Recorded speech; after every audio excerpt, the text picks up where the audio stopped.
I'm bored. Let's read a book. Oh! Gilberto had been right about one thing. Training with the weapons was hard, and not just physically. Whoever would have thought about the proper ways to hold a truncheon? The staff? I guess I saw that as more like a sword or an unpointed spear. Anything that long clearly required technique. Almost all of what I learned was new.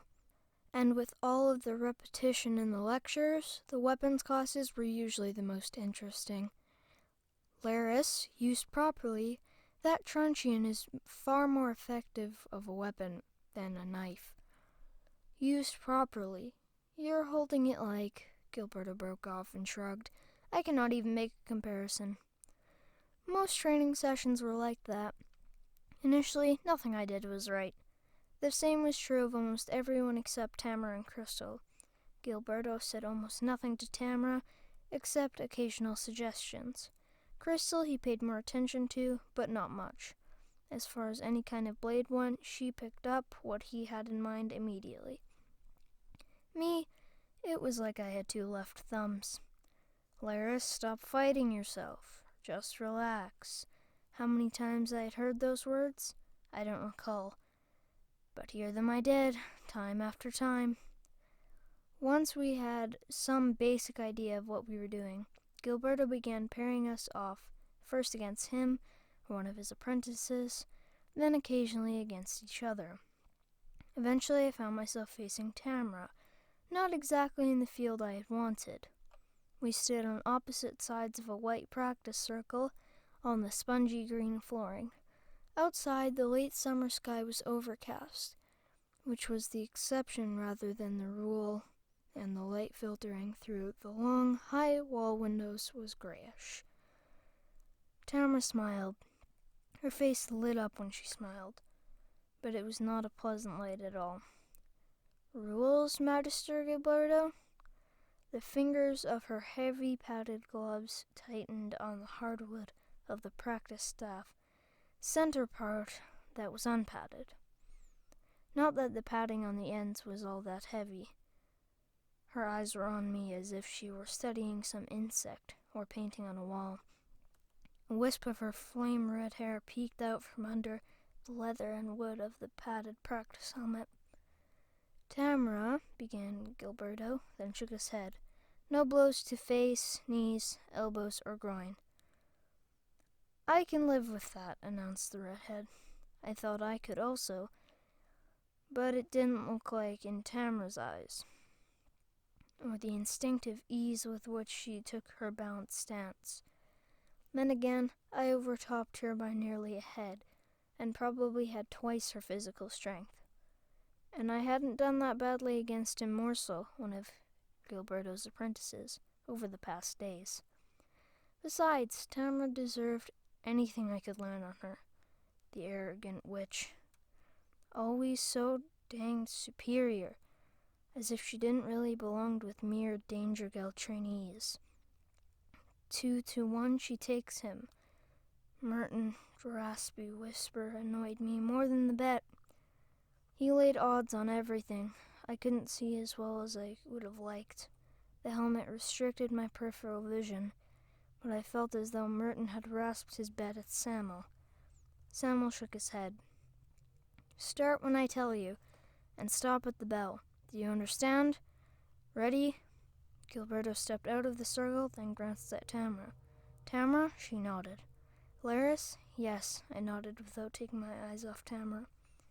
I didn't see why everyone thought a match between Tamara and me was such a big deal. She clearly had more experience, but I was stronger and almost as quick. Merton probably bet on her because I'd trounced him in the last round. At least I was halfway decent at something. Go! Tamara circled to my right. I pivoted. Thwack! I barely managed to throw my staff up to block her first thrust. Thwack! Thwack! Thwack! I danced back, still on the defensive. Thwack! Thwack! Thwunk!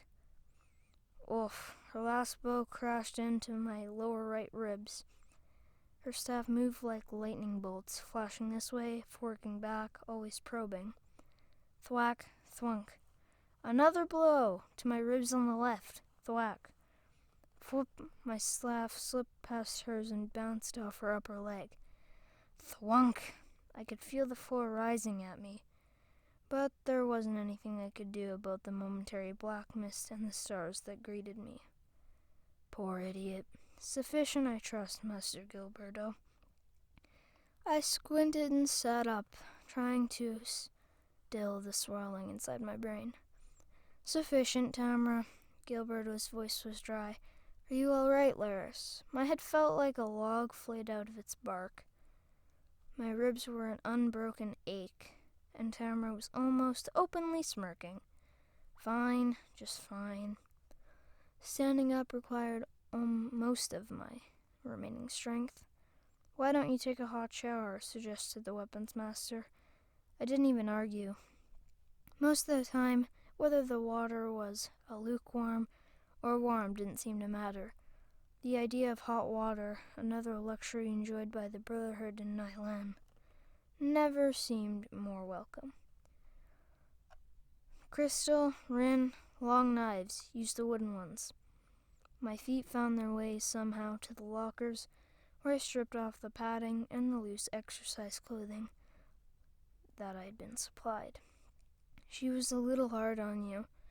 Demersal was leaning against the wall. The tunic was halfway over my head. But that's because you're fighting yourself. And you don't even want to admit it. Not you, too. I pulled off the tunic. Just what the heck do you mean? Everyone keeps telling me not to fight myself. I shouldn't tell you. Tolerance says that we all have to discover ourselves. Tolerance be danged, I muttered, sitting on the bench and pulling off the soft exercise pants. I was going to be sore, really sore. Shower or no shower, at least tell me how to keep from getting killed the next time. Demersal grinned. His black eyes twinkled. I just did. He wasn't much taller than Tamara, but she never seemed to lay a staff on him. Neither did I. But he didn't hit me except lightly. I'm stupid. Tell me in another way. You got decked when you tried to attack, every time. Why? I shook my head. I wish I hadn't, and put it between my hands to keep it from coming off. I'll ask it another way. Why did Tamara hit you the hardest when you attacked? Why don't I hit you hard when we spar? You leave openings. You know, especially when you try to attack. I don't know, I groaned. Questions I didn't need, not when my head was pounding.